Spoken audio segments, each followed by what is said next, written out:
Operation సింధూర్ను Bharat స్వచ్ఛందంగా నిలిపివేసిందని రక్షణ మంత్రి రాజ్నాథ్ సింగ్ స్పష్టం చేశారు. ఆపరేషన్ సింధూర్ భారత త్రివిధ దళాల సమైక్యతను ఒక ఉదాహరణ అని కొనియాడారు.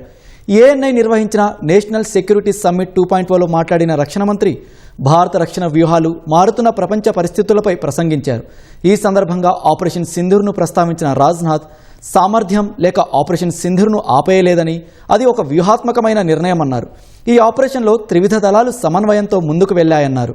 సొంత నిబంధనల ప్రకారమే ఆపరేషన్ను మొదలుపెట్టి సరైన సమయంలోనే దాన్ని ముగించామని చెప్పారు.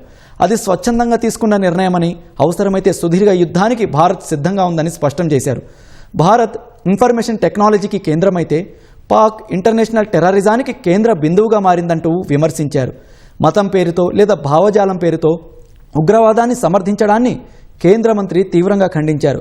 ఇది ఉగ్రవాదులకు పరోక్షంగా సహాయం చేయడమేనని, అటువంటి ధోరణులు ప్రపంచ శాంతికి అత్యంత ప్రమాదకరమని రాజ్నాథ్ హెచ్చరించారు.